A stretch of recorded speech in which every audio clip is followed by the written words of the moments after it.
wrestling show that's not just for wrestling fans. This is Smark Friends on lovewrestling.ca. My name is Zach and I'll be your host.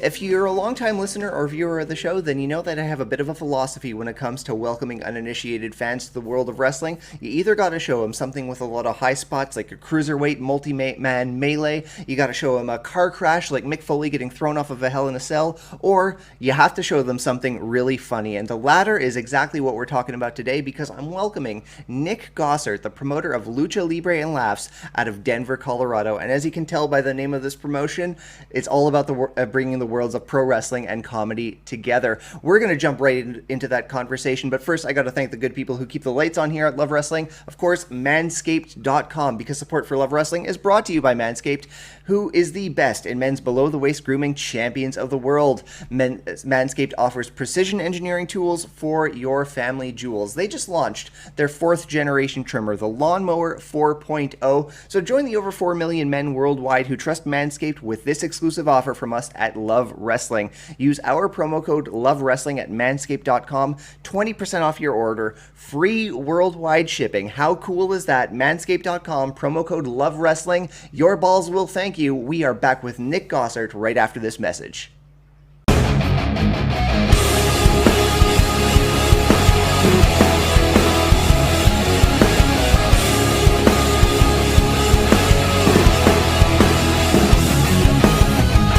One more head up top of me, consume me with this tainted air I breathe, drown in smoke so I can float away so blissfully. And we are back. Joining me from Denver, Colorado, head booker, referee of Lucha Libre and Laughs, Nick Gossert. How are you, friend? Hey, I'm doing all right. Thanks for having me on the show. Absolute pleasure. Great. Thank you so much for making time to join me today. It was Spencer Love, head of Love Wrestling, who pointed me in the direction of Lucha Libre and Laughs. And again, what a niche. It's like a perfect fit for a conversation on the show today. Perfect. Let me ask you, what came first, love of wrestling or love of comedy? Oh, it's going to be wrestling for me. Yeah. Like most kids, I grew up watching WWF on, I guess, WWE for the kids growing up these days. Right. I am old and very old. So me and my friends would spend our third grade, childhood afternoons and weekends clotheslining the heck out of each other in backyards. Just imitating what we saw with dire effects, lots of tears, bloody noses, and parents yelling at their parents. So comedy didn't really enter my sphere until I was an adult, but plenty of childhood years and adult years beating the ungodly crap out of friends and strangers. So in Colorado, snowfalls and whatnot. I imagine winter was big for the outdoor wrestling play. Oh, yeah. If it's snowing outside, then it's just, doing the old snowball fight after being dipped in water and frozen overnight to do maximum damage, which I guess could be kind of like a winter sport hardcore match. You know what? That's a gimmick. That's a gimmick that someone needs to run with. So yeah, when I was introduced to your content, I did a bit of a deep dive on your YouTube channel. Lots of great matches there. When I watch your content, I feel like I'm watching a promotion that has like a real sense of its identity, which, quite frankly, I don't see out of many independent promotions. So I want to ask you, what is your mission statement when booking a Triple L show? Is just to give variety. And because it's with wrestling, even if you're doing just a regular wrestling show, because I also used to book Respect Women's Wrestling as well, which didn't have the comedy element to it. And with wrestling, there's no such thing as a one style of wrestling, one flavor of wrestling. You have to look at it like you're serving a 5-course meal instead of a 5-match card. So each one has to build to the next, have its own distinct flavor, has to have a palate cleanser to make it its own distinct entity. So when you have, and that's the same thing with comedy. If you're booking a show, you have 10 comedians and it's, 10 dorky white guys talking about Star Wars, well, that's going to get real boring really fast. So, you do need to have the comedy match, and then you need to have the big man match, and then you need something a little more acrobatic, and then you can have something a little more character driven. And everything needs to be distinct and different in order to kind of layer it to make every aspect of it memorable. You can't really treat the nice thing, when you run a show and you don't also run a school, is you have no obligation to stuff the thing so full of people to give them spots that it becomes just a blur. It's not an open mic. It's a curated, booked piece of art. So when you have 6 matches, everything is distinct, everything is memorable. It makes the experience richer because nothing is missable. Nothing is, there's no throwaway time. Okay, that's very well put. You dropped in the Star Wars reference, and it is May the 4th. Is that where it's been percolating in your mind? Maybe I was talking a lot of trash about that on Facebook today, being a bit of an internet bully for no real reason other than I got up too early. Well, you gotta pop yourself sometime. Exactly. Sometimes coffee doesn't do it. Just gotta do a little cyberbullying. Yep, everybody's getting excited about Star Wars. I have to remind them that if I don't like sand, it's coarse and it gets everywhere. You mentioned respect women's wrestling. Now, please excuse this lapse in my research. You're no longer the booker there. Well, it doesn't technically exist at the moment. Oh, really? It's just kind of on hold until I can figure things out again. Because it was, with Respect Women's Wrestling, it was a combination of, me booking and promoting, but also working with a local wrestling school because they had a great number of local, talented women on the roster, many of which have moved or are no longer involved in wrestling. So it's a more, and also, the venue that we were working out of had some issues. So it's something where it will return at some point in just this different format, probably be like a, 4 2-nighters a year or something like that. So there's just a pin in it to be determined. There's not really a date for relaunch planned. We'll just kind of see how things go. Okay. Well, all the same, apologies for that little lapse in my research in preparing this episode. So back to Lucha Libre laughs. A huge part of that identity that we were talking about, having the commentary team speaking over the crowd. It reminds me of an episode of Mystery Science Theater 3000, or Stadler and Waldorf up in the balcony.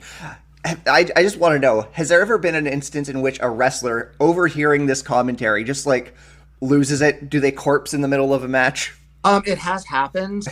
One of the best ones was we did a show in Omaha, part of a festival there, and we were using some local talent there, and a local promoter who let us use their ring came in and shot video because they were trying to set up an angle for their show with the opening match at our show.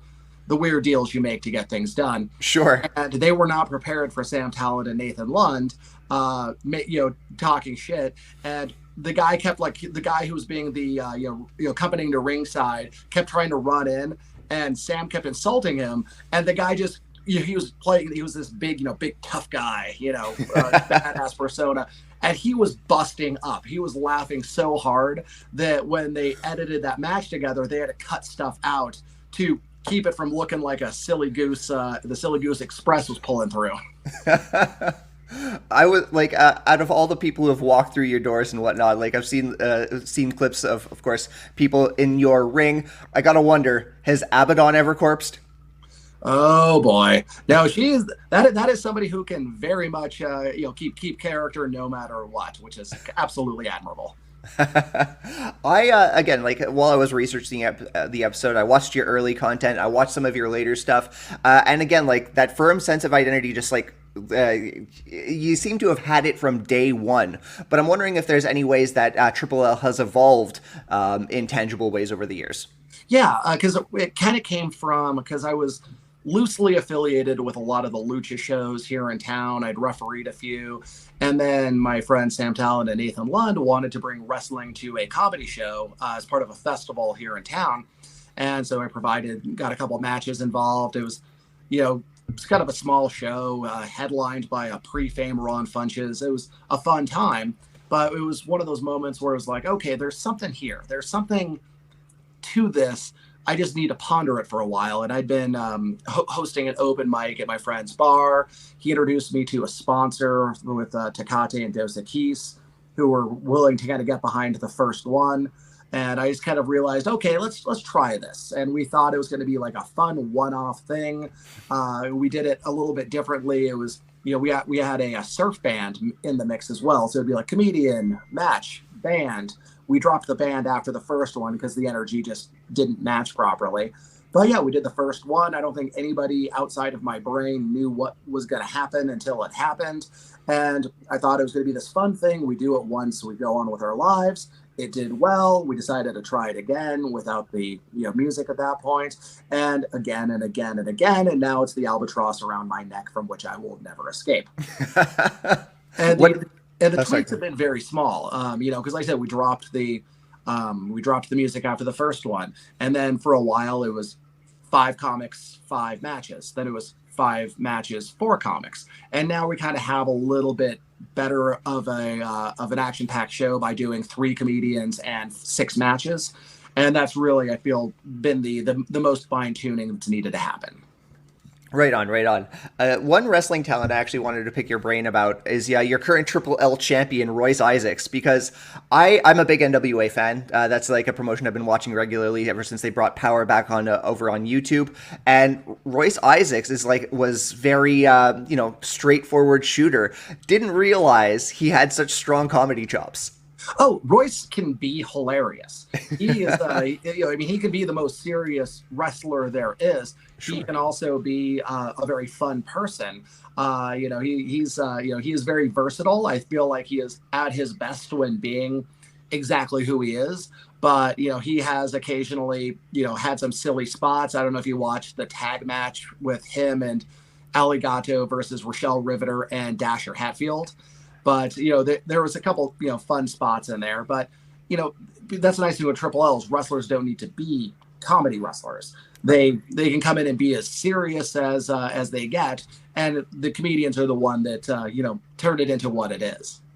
Yeah, absolutely. It's a really interesting mesh hearing the commentary. Like, it's almost like its own level of improvisation. You always talk about how the wrestlers are listening to the audience response, but they're also listening to Stadler and Waldorf, as I've been kind of internally referring them to them on any given episode there. Yeah, right on. One thing else I wanted to pick your brain on is the Oriental Theater, because it seems like you've been there since day one. It seems like it's Triple L's kind of home away from home, so to speak. What makes it a great theater to work with? It was just magic, lightning in a bottle. It was just things came together and were perfect, because when I had this idea, clearly I needed a big room, and I was going to a lot of the venues in town, and either they weren't interested, or they were, it wouldn't make sense financially, or they just straight up didn't respond. And then I went to the theater, and they thought it was a interesting enough idea to invest in. It's an independent operation. We came in for the first show, found out the ring didn't actually fit on the dance floor. Because we planned on putting it down on the dance floor, but there's like a wall, because it's an old movie theater built in the 1920s, and just somehow the dimensions of the dance floor, you measure it, it looks like it'll work, but it's like the geometry from an H.P. Lovecraft story, where it's just the non-Euclidean dimensions don't make any sense to human minds. So we put it on the stage, which became its own kind of character because of that, and we've been there ever since for every major show. And at this point, it is as much a character in the show as the wrestlers are. The atmosphere cannot be replicated unless you find another weird old movie house from the 1920s with a Oriental flair to it, or it's like the Aztec in LA, where Lucha Babu runs, where a lot of times the venue is as much the show as the show itself. Absolutely. Like, I think when you say that, I think of ECW and the Philadelphia arena, the ECW, Hammerstein Ballroom. It's amazing what the venue can bring to any particular show, and I'm glad that Triple L has that relationship with its space. Let me ask you, because comedy and wrestling is very it's a contentious subject with wrestling fans who maybe take wrestling a little bit too seriously. So I'm wondering, how. Sorry, that was my cat just knocking a better part of my desk over. I'll deal with that after. How do you respond to people who maybe think comedy doesn't necessarily have a place in wrestling? Well, that's kind of their loss, because it's something a lot of people have discussed. Cabana talks about it a lot as well. You never find a person who doesn't like wrestling. They just haven't found the type of wrestling that they like. It's like it's like a buffet, or like you go to the ice cream shop, and you just say vanilla is the only real ice cream. So, how boring is your life? That's why wrestling is so beautiful as an art, because you can have the insanely technical wrestling, the catch as catch can shooter style. You can have the Japanese strong style. You can have something where it's just pure character work and being very silly. You can have something like Kikutaro, being who does like 4 moves in a match, but the whole match is fantastic. You can have the brawler style. There is so much variety inside the term wrestling that it's unfair to say this is the only real wrestling, because that's just weird gatekeeping nonsense. Because as a wrestling historian, I can also say there's been goofy stuff in wrestling going back to the 1800s, and I can document that for anyone who wants to ask about that. So anybody who tries to say, well, this is what real wrestling is, they're just trying to say this is the wrestling that I enjoy. And I'm so narcissistic that I can't see outside my own worldview.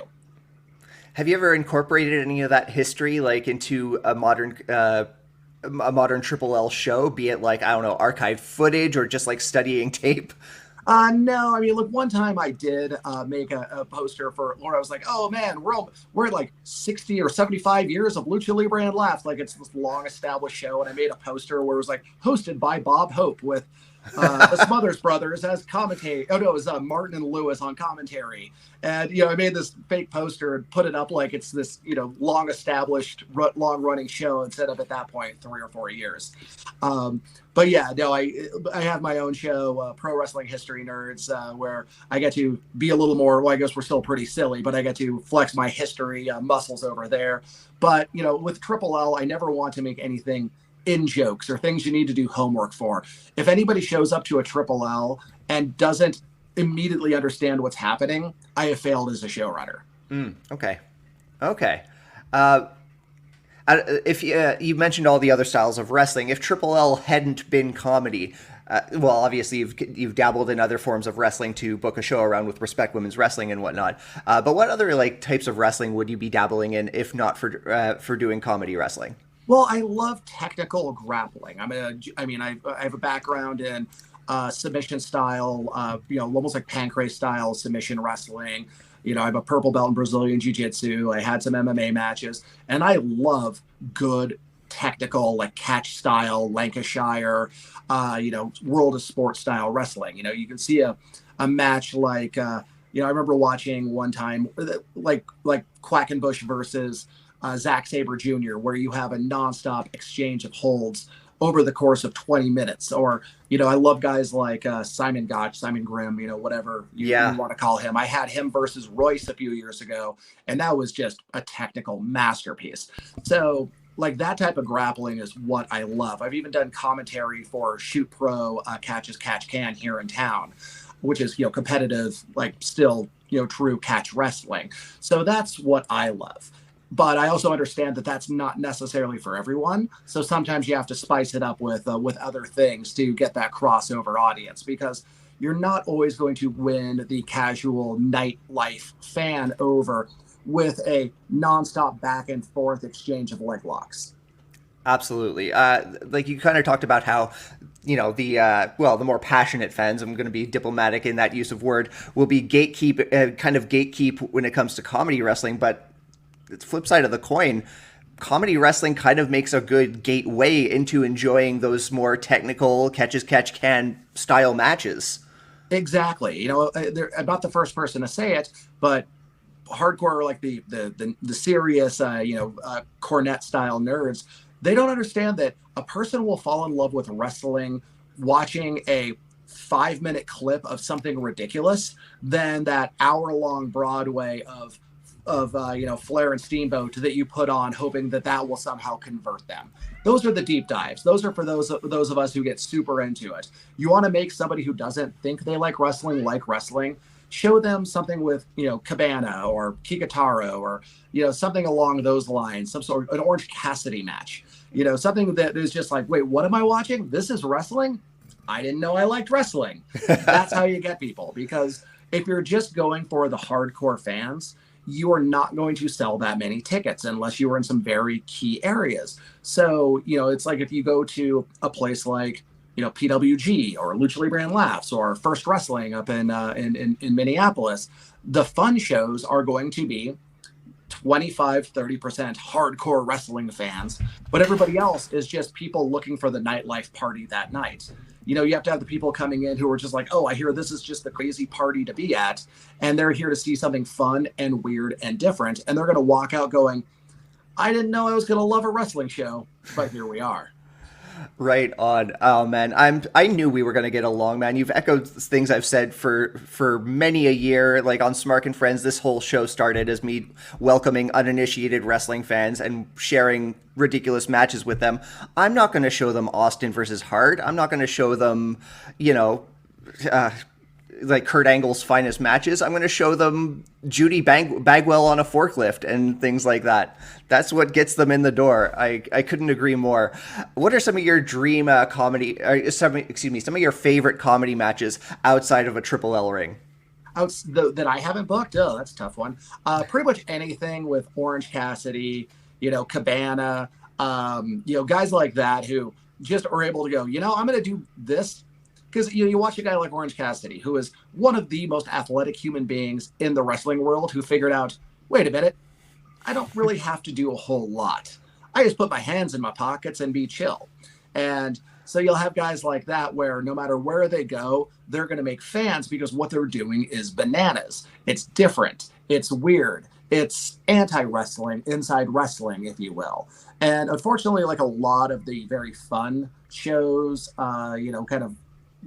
the whole different topic for why they're gone, but are gone. Chikara doesn't exist anymore. And that was where a lot of very silly, fun things that could catch the casual fan would be. I think some of the other ones that are still very fun are places like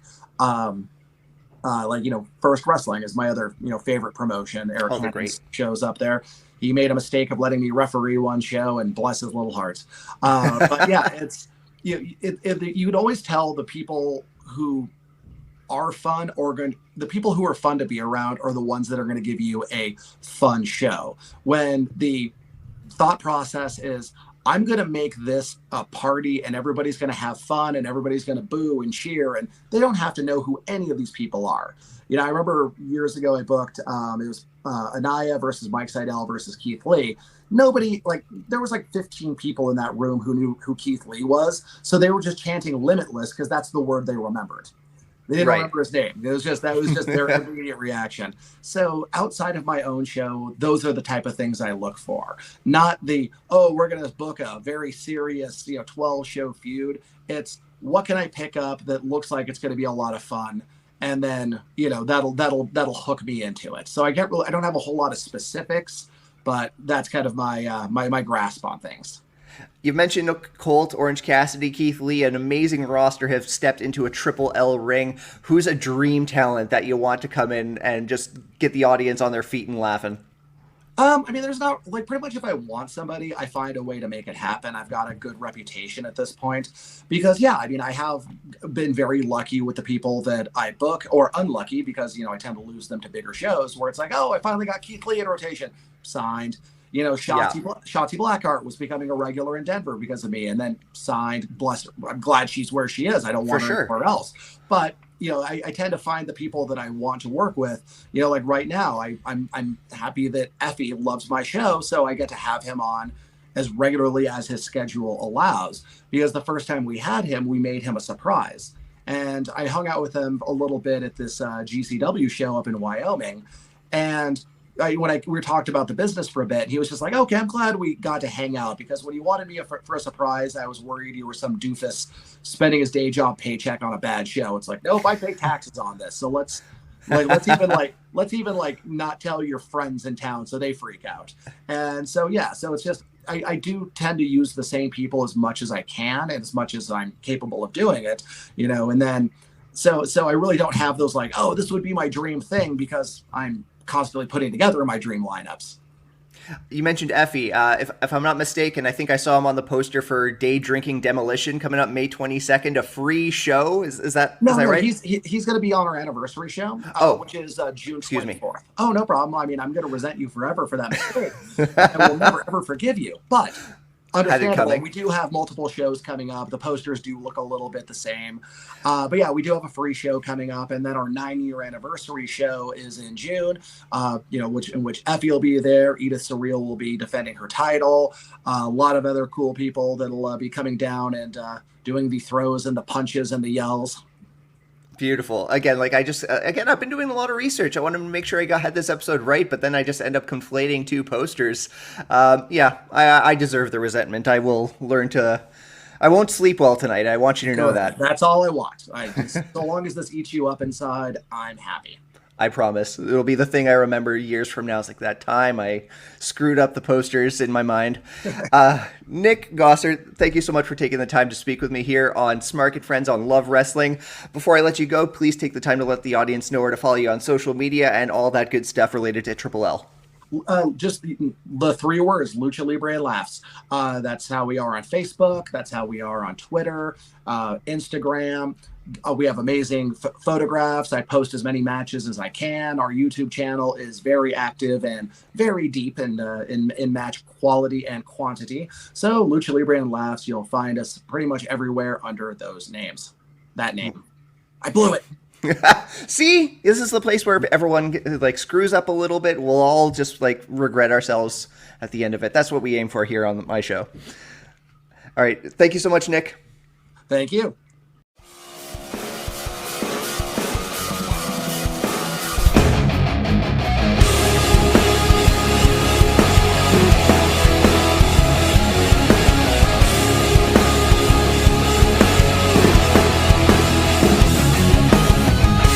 One more head up top of me,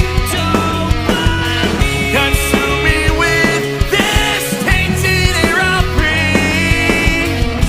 Drown in smoke so I can float away so blissfully. Grace me with your presence, go through my obsessions. Oh yeah! Let's do it!